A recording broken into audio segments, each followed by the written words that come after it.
మా ప్రభు అయిన యేసుక్రీస్తు నామములో ప్రభు పేరట మీ అందరికీ శుభాభివందనాలు తెలియపరుస్తున్నాను. గత మాసం అంతా కూడా తన దయ ద్వారా మనల్ని కాపాడిన దేవుడు మరొక మాసాన్ని, ఏప్రిల్ నెలని తన కృప ద్వారా మా దేవుడు మనకు అనుగ్రహించాడు.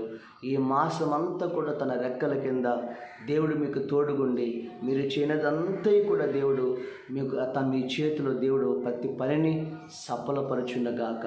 దేవుడు మిమ్మలను ఆశీర్వదించునుగాక. ఈ నెల దేవుడు మనకి ఇచ్చినటువంటి వాగ్దానం ద్వితీయోపదేశ కాండము 28వ అధ్యాయము 14వ వచనంలో మనం చూసినట్లయితే, దేవుడు నిన్ను తలగా నియమించును గాని నువ్వు తోకగా ఉండవు, నిన్ను పైవాడుగా ఉండవు కానీ నువ్వు కిందవాడుగా ఉండవు. అలాగే 12వ వచనం కూడా, నీవు అనేకులకు అప్పిచ్చేదవు కానీ అప్పు చేయవు అని దేవుడు తన ప్రజల ద్వారా ప్రజలకు ఈ వాగ్దానాన్ని చేస్తున్నాడు. ఆ వాగ్దానము మీ జీవితంలో కూడా నెరవేర్చబడునుగాక. దేవునికి స్తోత్రం. ఈ మాసంలో దేవుడు మిమ్మల్ని ఆ విధంగా తలగా ఉంచునుగాక. హల్లెలూయా. ప్రియమైన దేవుని బిడ్డలారా, జ్ఞాపకం చేసుకోండి, నీ కుటుంబంలో ఒకవేళ నీ జీవితంలో అల్పుడుగా ఉన్నామేమో, కానీ దేవుడు నిన్ను తలగా నియమించబోతున్నాడు. ఈరోజు నువ్వు ఉద్యోగం చేసే చోట నేను తలగా ఉంచబోతున్నాడు. వ్యాపారం చేసే చోట నేను తలగా ఉంచబోతున్నాడు. చదువుకుని కాలేజీలో, స్కూల్లో ఉన్న నీ బిడ్డలను తలగా ఉంచబోతున్నాడు వాళ్ళ స్టడీస్లో. ఈరోజున నీ బిడ్డలు ఎక్కడైతే పని చేస్తున్నారో, ఎక్కడున్నావో అక్కడ నీ నిన్ను నీ బిడ్డల్ని ఒక తలగా నియమించబోతున్నాడు. పైవాడుగా దేవుడు నిన్ను నియమించబోతున్నాడు. ఒక ఉద్యోగంలో ఒక అధిపతిగా దేవుడు దీవించబోతున్నాడు.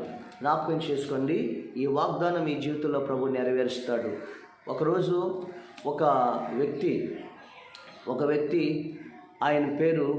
ఆయన ఒక పెద్ద మీటింగ్ పెట్టారు. ఆయన పేరే అబ్రహాం లింకన్. ఆయన దేవుడి యందు భయభక్తులు కలిగిన కుటుంబం. అబ్రహాం లింకన్ తల్లిదండ్రులు తన తండ్రి చెప్పులు వృత్తి చేసుకునేవాడు. ఆయన చిన్నప్పుడు వాళ్ళు చాలా పేదరికం, వాళ్ళు అడవికి వెళ్ళి కట్టెలు కొట్టుకొని వచ్చి జీవనాధారాన్ని చేసుకునేవారు. అలాంటి అబ్రహాం లింకన్ దేవుడి యందు భయభక్తులు కలిగిన ఆ కుటుంబం. అయితే బైబిల్ చదివేవాడు, ప్రార్థన చేసుకునేవాడు. ఆయన 99 సార్లు తన జీవితంలో ఓడిపోయాడు. అయినా దేవుడి మీద నమ్మకం కలిగి, విశ్వాసం కలిగి బ్రతికాడు. దేవుడు ఆ 100వసారి అతను అబ్రహాం లింకన్ని అమెరికా దేశపు ప్రెసిడెంట్గా, అధిపతిగా దేవుడు తలగా కూర్చోపెట్టాడు. దేవుని స్తోత్రం. ఈ 100 సార్లు ఓడిపోయిన దానికంటే ఆ మెలిసినప్పుడు ఈసారి అత్యధికమైన, ఎన్నడూ ఏ ప్రెసిడెంట్ రానటువంటి అత్యధికమైన మెజారిటీతో గెలిచాడంట అబ్రహాం లింకన్. ఈ రోజున జ్ఞాపకం చేసుకో. అలాంటి అబ్రహాం లింకన్ ప్రమాణ స్వీకారం రోజున, మీటింగ్ రోజున ఒక ధనవంతుడు వచ్చి లింకన్, నీకు ఈ విషయం తెలుసా అని అడిగాడు.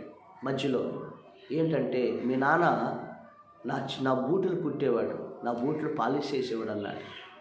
అప్పుడు సభ మొత్తం అలా సైలెంట్గా చూస్తుంది. అప్పుడు అబ్రహాం లింకన్ అన్నాడు, అయ్యా, మా నాన్న నీ బూట్లే కుట్టేవాడు తెలుసా. మా నాన్న బూట్, అది నీకు తెలుసు. మా నాన్న పాత చెప్పులు కూడా కుట్టేవాడు, తెగిపోయిన చెప్పులు కూడా కుట్టేవాడు. ఏదన్నా నీ చెప్పులుంటే ఇప్పుడు నేను నీ దగ్గరకు వచ్చి ఇప్పుడు నీ చెప్పులు కూడా కుడతాను అన్నాడు అబ్రహాం లింకన్. సభ మొత్తం కూడా చప్పట్లతో మారుమోగిపోయి అహంకారం కలిగినటువంటి ఆ ధనవంతుడు చిగ్గుతో తల వంచుకున్నాడు. ప్రియులరా, ఈరోజున తన్ను తాను తగ్గించుకున్నవాడు హెచ్చించబడును అని దేవుని వాక్యము సెలవిస్తుంది. దేవుని స్తోత్రం కలుగునుగా. ఈరోజు నీ జీవితంలో నిన్ను దేవుడు అల్పుడుగా ఉన్న నిన్ను అధిపతిగా దేవుడు, తలగా దేవుడు నియమించబోతున్నాడు. ఆయన గాడిదలు కాసుకునేవాడు. తన తండ్రి గాడిదలు మేపుకునే వృత్తి కలిగినవాడు. అలాంటి ఆయన ఒకరోజు తన గాడిదలు తప్పిపోయినాయి. అలా గాడిదలు తప్పిపోయినప్పుడు అతను తిరిగి ఆ ప్రాంతం ఈ ప్రాంతం తిరిగాడు. చివరికి ప్రయోజనం లేకుండా పోయింది. ఆ సమయంలో పనివాడు ఒకడు అన్నాడయ్యా, ఇదిగో మనం తోటి పనివాడు అన్న మన పక్కన ఊర్లో ఒక దైవజనుడు ఉన్నాడు. ఆ దైవజనుడి పేరు సమూయేలు. ఆయన దగ్గరికి వెళ్తే మనకి ఇన్ఫర్మేషన్ దొరుకుతుంది. మనకి గాడిదలు ఎక్కడున్నాయో, ఆ గాడిదలు ఎక్కడున్నాయో మనకు చెప్తారని చెప్పని అక్కడికి సౌలు తీసుకుని వెళ్ళాడు. అప్పుడు సౌలు అక్కడికి వస్తానన్న సంగతి దేవుడైన యెహోవాకు ముందుగానే తెలిసి సమూయేలుతో ఈ మాట అంటున్నాడు. 9వ అధ్యాయము 15వ వచనం చూసినట్లయితే, సౌలు ఇచ్చటికి రేపు వచ్చునని యెహోవా సమూయేలుకు తెలియచేసి ఎట్లనగా, నా జనుల మర్ర నా యొద్దకు వచ్చెను, నేను వారి దృష్టి ఉంచి ఉన్నాను. కాబట్టి ఫిలిష్తీయుల చేతి నుంచి నా జనం విడిపించుటకై నా జనులైన ఇశ్రాయేలు మీద వాని అధిపతిగా అభిషేకించుటకు గాను రేపు ఈ వేళకు నేను బెన్యామీను దేశము నుండి ఒక మనిషిని యొద్దకు పంపించుదును. దేవుని స్తోత్రం.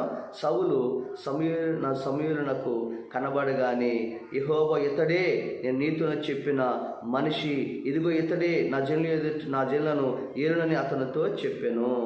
దేవుని స్తోత్రం. చూశారండి, గాడిదలు మేపుకునేవాడు, గాడిదలు పోతే ఎత్తుకుంటూ వచ్చినవాడు.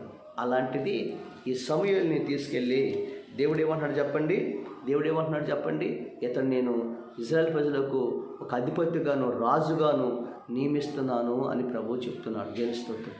నిన్ను కూడా ఈరోజు గాడిదలు మేపుకునే స్థితిలో ఉన్నా, ఈరోజున ఏ చెప్పులు కుట్టునే స్థితిలో ఉన్నా, నేను ఏ కింద స్థితిలో ఉన్నా, నువ్వు దేవుడి దృష్టిలో నమ్మకంగా ఉంటే దేవుడు నిన్ను పై స్థితిలో పెట్టబోతున్నాడు. అప్పుడు ఈ సౌలు అంటాడు, ఏమంటాడు తెలుసండి? ఆ సౌలు ఒక మాట అంటాడు. ఏమంటాడంటే, అయ్యా నేను నేను నేను నేను రాజు రావటం ఏంటి? అసలు నా గోత్రము ఏ పాటిది? నా గోత్రము 21వ వచనం మనం చూసినట్లయితే 9:21 అంటాడు. ఏమంటే తెలుసండి? ఆ సౌలు, అందుకు నేను బెన్యామీను కానా? నా గోత్రం ఇశ్రాయేలు గోత్రంలో అల్పమైనది కాదా అంటాడు. నేను బెన్యామీను గోత్రవాన్ని, నా గోత్రం ఇశ్రాయేల్ అందరి గోత్రంలో అల్పమైనది కాదా? నా ఇంటి వారి బెన్యామీను గోత్రపు వారు అందరిలో అల్పులు కారా? నాతో ఎందుకు పలుకుచున్నావు అంటాడు. అయ్యే, నేను రాజు అవటం ఏంటి? నా గోత్రాలు అన్నింటిలో నా ఇంటి వారు అల్పమైన వారు, తోకగా ఉన్నవారు. అలాంటిది మేము తలగా ఉంచడం ఏంటయ్యా అంటే దేవుడు నియమించాడు. నేను స్తోత్రం, దేవుడు నియమించాడు. అందుకనే వెంటనే జాగ్రత్తనండి, 10వ అధ్యాయంలో సమూయేలు తైలపు గుడ్డు పట్టుకొని, తైలం కొమ్ము పట్టుకొని తల మీద తైలం పోసేసి ఇశ్రాయేల్ ప్రజలందరి మీద అతన్ని రాజుగా నియమించాడు. దేవుని స్తోత్రం కలిగిన గాక. అందుకని మరి జీవము కలిగిన దేవుడితో ఈ మాట అంటాడు. ఏమంటాడు సమూయేలు అంటాడు చూడండి, ఏమంటాడు తెలుసండి? జ్ఞాపకం చేసుకోండి.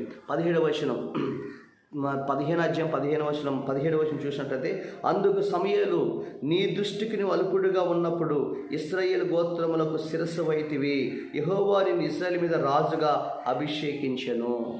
తెలుస్తూ నీ దృష్టికి నీవు గోత్రములలో అల్పుడుగా ఉంటివి. అయితే ఇశ్రాయేలు దేవుడు నిన్ను ఇశ్రాయేలు మీదుగా శిరస్సు వంటి వాడవైతే శిరస్సుగా నియమించాడు. అమ్మా, ఈరోజు నీ కుటుంబం అల్పుడుగా ఉంది, అల్పమైన జనాంగం ఉన్నారు, కానీ దేవుడు నిన్ను శిరస్సుగా ఆయన తలగా నియమించబోతున్నాడు. ఈ విషయాన్ని నువ్వు జ్ఞాపకం చేసుకోండి. దేవుని స్తోత్రం కలిగినగా. ఈరోజు నువ్వు అదే అంటాడు, తీసివేసిన రాయి మూలకు తలరాయిగా ఉన్నాడు. ఈ రోజున మన యేసు ప్రభు కూడా సంగమునకు శిరస్సుగా ఉన్నాడు. ఈ రోజున నీ జీవితంలో కూడా శిరస్సు వంటి వాడుగా చేయబోతున్నాడు. జ్ఞాపకం చేసుకోండి, దేవుని ప్రార్థన చేయండి. ఈ వాగ్దానం ఈ నెల మీ జీవితాల్లో ఆయన నెరవేర్చునుగాక. దేవుని స్తోత్రం. నువ్వు ఎక్కడ అల్పుడుగా ఉన్నావో అక్కడే దేవుడు నిన్ను పైవాడుగా నియమించబోతున్నాడు. ఈరోజు ఏ రంగంలో నీవున్నా ఆ రంగంలో నేను తలగా నియమించబోతున్నాడు. ఈరోజు సేవలోనైనా సరే సేవకులుగా ఒకవేళ అల్పుడుగా ఉన్న సేవలో దేవుడు తలగా నిలబెట్టబోతున్నాడు. కాబట్టి ప్రతి విషయంలో నువ్వు అల్పుడు అయినా సరే నీ దేవుడు నేను అందనాల మీద కూర్చోబెడుతున్నాడు. అంటే తెలుసండి, దేవాతి దేవం కలిగిన దేవుడు మనకు తోడై ఉన్నాడు ఆయన. అందుకని నువ్వు తలగా ఉంటావు కానీ నువ్వు తోకగా ఉండవు. నువ్వు కిందవాడుగా నువ్వు పైవాడుగా ఉంటావు కానీ నువ్వు కిందవాడుగా ఉండవు. నువ్వు అనేకులకు అప్పిచ్చేవాడుగా ఉంటావు కానీ అనేకులకు అప్పు చేసేవాడుగా ఉండవు. అయితే ద్వితీయోపదేశకాండంలో చెప్తాడు, మీరు నా మాట వినాలి, ఈ ఇతరమైన వాటిని అనుసరించకుండా నువ్వు నా మాట విని నా ఆజ్ఞ చొప్పున నువ్వు జీవించినట్లయితే నేను ఇశ్రాయేలు మీద నిన్ను తలగా నియమించానంట. దేవుని స్తోత్రం. అలాగే ప్రతి రంగములో ప్రతి విషయంలో దేవుడు నిన్ను తలగా నియమించునుగాక. దేవుడి మాటలు దీవించునుగాక. ఆమేన్. తండ్రి, ఈ వాగ్దానం నీ బిడ్డల జీవితాల్లో నెరవేర్చండి ప్రభా. నీ బిడ్డలు సౌలు ఇశ్రాయేల్ గోత్రం అన్నిటిలో తన గోత్రం అల్పమైనది, తన కుటుంబం అల్పమైన కుటుంబమే. కానీ ఇశ్రాయేల్ జనులకు, ఇశ్రాయేల్ ప్రజలకు శిరస్సు వంటి వాడిగా నువ్వు చేసావు, తలగా చేసినట్లుగా ప్రభు. ఇదిగో నాయన, ఈ బిడ్డల వాక్యం వింటున్న బిడ్డలో ప్రభా, వాళ్ళని కూడా తండ్రి వారి ఉద్యోగంలో ఉన్న చోట, వ్యాపారంలో ఉన్న చోట, వారి బిడ్డల చదువులు ఉన్న చోట ప్రభా, తన కుమారులకు తన ఉన్న ప్రతి ప్రదేశంలో వాళ్ళ జీవితాన్ని ఒక తలమానికగా దీవించమని, అప్పిచ్చేవారుగా దీవించమని, పైవాడుగా నిలబెట్టమని యేసు నామములో అడుగుచున్నాము తండ్రి. ఆమేన్. ఈ వాగ్దానం మీ జీవితంలో నెరవేర్చును గాక. ఆమేన్.